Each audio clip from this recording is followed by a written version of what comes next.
David San Filippo, and today I'm going to be giving a demo of Sitecore Send. Little background before we begin. Several months ago, I configured Sitecore Send to send out a monthly newsletter with all the great thought leadership our Sitecore Proficient team has been putting out there.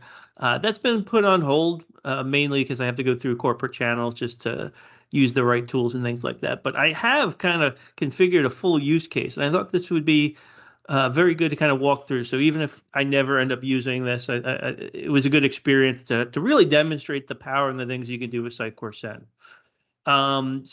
So you may notice at the top, right, the domain is actually moosend.com. When you register, when you create an account, you get the ability to choose your subdomain, which I just went with PRFT, which is just the ticker name for Proficient. But once you get in there, you can configure everything. Probably one of the first things I did was actually configure the logo to Sitecore, so it actually is branded Sitecore instead of having the Moosend logo. A lot of those things can be set kind of in the settings place. One thing I'll note is there's a lot of things you could do here. You are limited by default on how many team members you can get going. It's actually pretty inexpensive to get started with this. I think the baseline account is less than $10 a month, but that limits you to about 500 subscribers. One of the first things you're going to need to really do is configure your senders.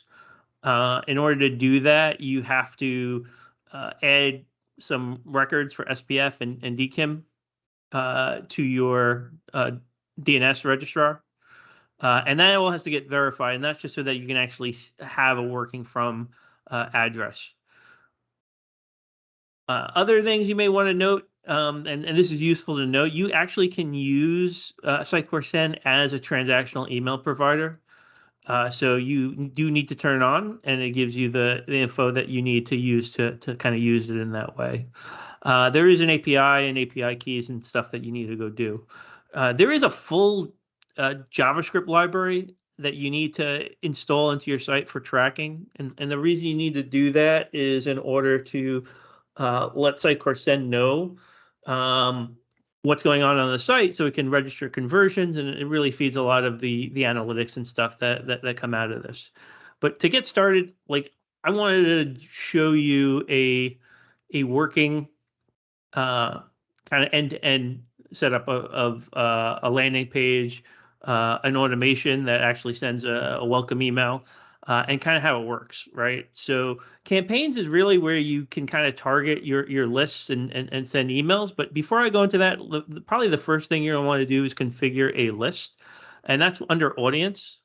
If you go there, you could see we have different sample email lists, but within each list, we have the ability to look at our members, and all my test members are just other members of my Proficient team here. You can see they're active. We can create custom fields. And one of the things I wanted to do is create custom fields for the different interests somebody might have. And I'll show you the landing page, and it'll make it really clear why I did that. And kind of like, it's like, what are you interested in when you want to sign up to hear about Sitecore news? So I created a bunch of fields around that. And the other reason I did that is I could use these fields to drive personalization in the email, which I'll show you how that works as well. And then we can even use those to create individual segments for our list. Like I had that XM Cloud custom field, and I can create a segment that says basically, give me the list of people from my list where that is true. So lots of flexibility and stuff that you can do just in configuring your list in general. Now, to add users to the list, you're probably going to want to use one of the growth tools. There are two of them. There are landing page and subscription forms. Landing pages just is a hosted page that you can configure. There's some DNS implications of making that available. I'll show you that. Or if you just want to embed a form directly, you can go to subscription forms, but I don't have any of those set up. It's kind of the same thing. And I actually just created two pages, one as a thank you page that I could just redirect to, and then I have this thing. And I actually configured my domain. Mtelligent.com is just my blog. But I mean, it's a pretty straightforward. This is kind of the end result for that landing page, and I'll show you how we can edit it and configure all this. But this allows us to create pretty well-designed forms. So I mean, our basic settings are pretty straightforward. These actually go into the HTML, right? But the design is probably where most people are going to spend their time. And if you go to the editor, you get the Sitecore Send editor. And looking at this stuff, like if you've seen the recent XM Cloud forms from the last demo that Martin does, I mean, that in a lot of ways was inspired and reused this functionality from Sitecore Send. So you can see we can drag different images and things like that. We can configure stuff. Everything's kind of configurable on the right.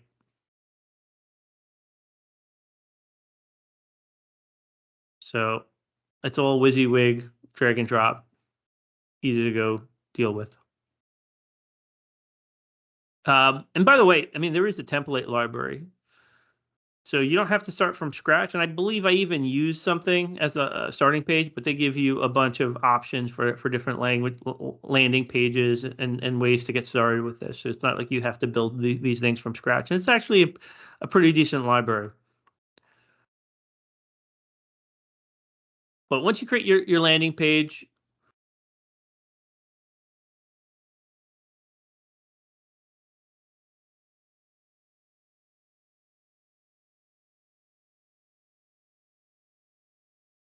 you can configure what things will look like when that landing page is shared on social media.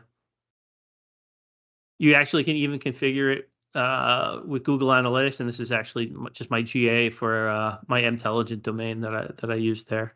If you have Facebook Pixel, you can go configure it. You can automatically add a cookie consent banner. And then from a publishing perspective, as long as you set up the domains, you have the ability to do it. If you don't want to, you can use a m-pages domain to go publish it, or you can publish it to WordPress. So that's just landing pages. So once you have that, that kind of fills out the list, and I showed you that already. And probably from there, you're going to want to set up an automation, right? An automation will say, like, when someone fills out the form, you're going to want to go do something. So if we go to automation, we have a few sample ones, and there's actually, like, if I do a new one, there are a number of recipes similar to that other things that kind of tell you all different starting points, so you don't have to build from scratch. So there's definitely plenty of stuff to go look into that. But let me show you the one that I created for my welcome newsletter, which essentially says when someone subscribes to the list, wait for 2 minutes, and then send an email. And this email I figured we'd kind of do a best of, and keep in mind I created this maybe about 5 or 6 months ago, so some of this content may be a little old, but you can configure your subject line, you configure your from email address, and then you can go to the campaign editor, or you could use a ready-made campaign. So if we go to that,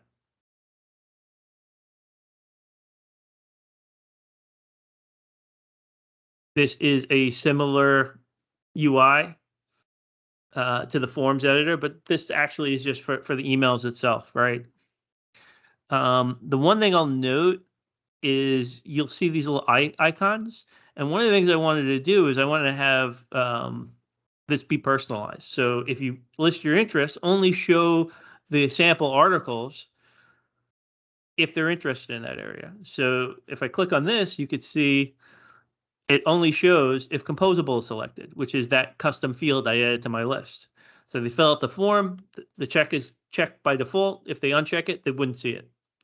And for each of these, you can see it kind of works personalization, because it's a personalization related article, et cetera, et cetera. So this ability to kind of have visibility personalization kind of built in is really cool. So this is the newsletter that gets sent automatically after you register, right? So we'll get out of that. And just to show you from a capability of this automation perspective, right? We can add additional things. There are conditional flows. We can split the flow if we want to do more of an A/B test, right? So you can either do 50/50 or different variations of that. We can filter by weather conditions of the context location. That's kind of cool. There's some if conditionals, as well as weights, and then different actions we can take, right? We can subscribe them to a different list in certain cases so that we have stuff. We can post to a webhook if we want to go fire off another activity. So if we had a webhook that would send an SMS message, that's something we could do here. Um, lots of capability here. Now, once they're there, you're probably going to want to send a monthly news email, right? You can probably do that as a campaign. And there are two types of campaigns. There are regular campaigns. There's RSS and repeatable. The interesting thing about that is if you have the ability to kind of read an RSS feed. So if you just want to send it every month and then just have it automatically just loop through that stuff, it requires some JSON, but it's possible. I haven't configured one of those yet. But the regular ones just give you that ability. So this welcome newsletter is the same thing. So what I would do is clone this, right? And then send it out at the end, right? So just looking at this, right?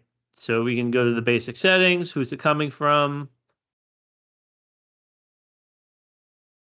How we're tracking it? What email list we're doing? The design of it, and we can click in here, get that same design. We can configure it to send now or schedule it at a time in the future. We can also have it we can also resend it if people didn't open it, if we wanted to make sure they got it. And you can also send an email and test for spam and things like that.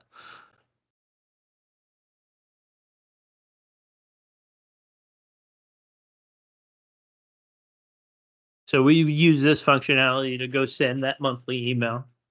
And then after it's sent, the last thing you'd probably want to do is look at reports, and we can create our own custom reports. We can export the details to CSV. Let's look at this version because I've created this and recreated this a few different times. I mean, I've only had a certain number of internal users in my internal testing, and like this never went live anyway. But it gives you some nice dashboard information about it. We can look at the recipient activity, who opened it, who didn't open it, who clicked stuff. We can track what links were actually clicked. There's a map view. We can just look at the unique clicks and what recipients, what they were clicking. And then we can look to see how did they view it? Did they view it on desktop? What versions? And where do they do it from?